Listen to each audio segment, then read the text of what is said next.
Installons l'arrivée d'eau de l'osmoseur. Tous nos osmoseurs domestiques sont équipés d'une entrée en diamètre, 1/4 ou 3/8. Le système de connexion est fourni en une pièce ou en 2 pièces qu'il faut raccorder ensemble selon les modèles. Pour le cas des 2 pièces, appliquez une dizaine de tours de téflon sur le filetage de la vanne dans le sens des aiguilles d'une montre avant de le visser dans le T et de bien serrer après avoir coupé l'eau et fait baisser la pression en ouvrant un ou plusieurs robinets le plus bas possible dans votre logement. Dévissez le flexible d'arrivée d'eau froide de votre évier et insérez le T en veillant à ce que le joint noir soit bien présent. Astuce, si vous manquez de place, vissez la vanne dans le T après avoir raccordé le T sur l'arrivée d'eau froide. Serrez bien à la clé en maintenant le flexible avec une pince multiprise pour lui éviter de se torsader. Attention, si vous avez opté pour un robinet 3 voies, inutile de revisser le flexible de votre ancien robinet sur le T. Raccordez alors le tuyau d'arrivée d'eau de votre osmoseur. Passez un tuyau 1/4 ou 3/8 selon votre modèle d'osmoseur dans la bague de la vanne, puis forcez le tuyau à se déformer légèrement pour venir autour de l'extrémité de la vanne. Vérifiez que le tuyau est bien embuté et vissez la bague métallique en serrant fortement pour empêcher le tuyau de sauter avec la pression. Si vous avez choisi un robinet 3 voies pour éviter de percer votre plan de travail, vous pouvez avancer de quelques secondes pour aller directement à l'étape de raccordement d'un robinet 3 voies. Il existe différents types de forêts en fonction du matériau de votre plan de travail.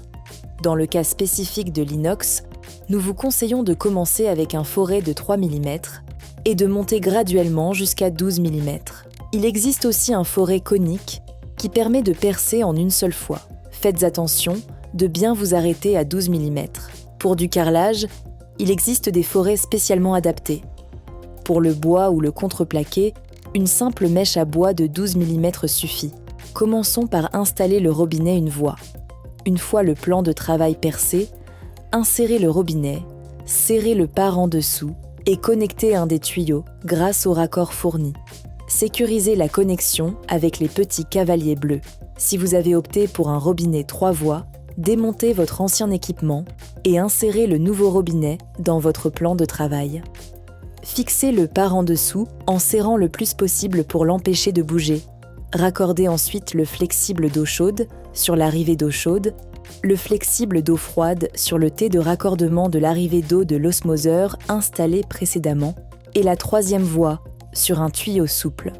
Afin de permettre à l'osmoseur de rincer sa membrane, vous devez le raccorder à l'évacuation. Il y a 2 options, soit vous percez un trou de 6 ou 7 mm dans votre tuyau PVC et vous fixez le tuyau à l'intérieur avec le manchon prévu à cet effet. Vous aurez besoin pour cela d'un tournevis cruciforme afin de fixer le manchon sur le tuyau d'évacuation. Soit vous l'enfoncez directement dans le trou s'il y en a un de prévu sur votre évacuation. Pour brancher votre osmoseur Standard Pro ou Pure Balance, il y a des tuyaux et des bouchons de différentes couleurs pour éviter toute erreur. Commençons par connecter le réservoir. Il faut d'abord installer la vanne dessus.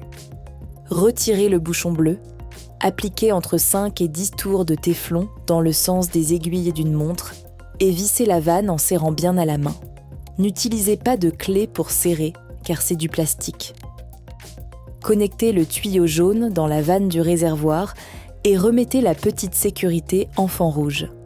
Retirez le petit cavalier de sécurité enfant, puis maintenez la bague blanche enfoncée dans le raccord, en vous aidant éventuellement d'un tournevis plat pour desserrer son emprise sur le bouchon.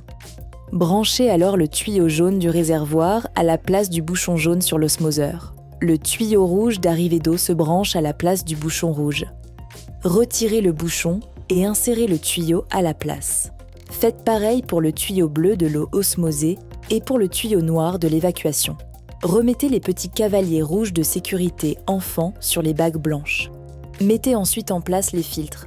Une clé est fournie pour vous permettre de desserrer et resserrer les porte-filtres. N'oubliez pas au préalable de mettre les 3 joints toriques noirs en place en faisant attention de bien les placer pour éviter de les pincer en serrant les porte-filtres.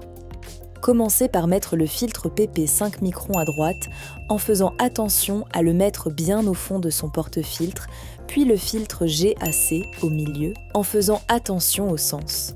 Le troisième filtre à gauche dépend du modèle d'osmoseur choisi, mais le principe reste le même. Serrez bien les 3 porte-filtres à l'aide de la clé. Installez alors la membrane dans son emplacement. Pour cela, déconnectez le raccord d'arrivée d'eau afin d'accéder au couvercle avec la deuxième clé fournie. Desserrez le couvercle et mettez en place la membrane dans le bon sens, c'est-à-dire avec le gros joint périphérique noir vers la sortie.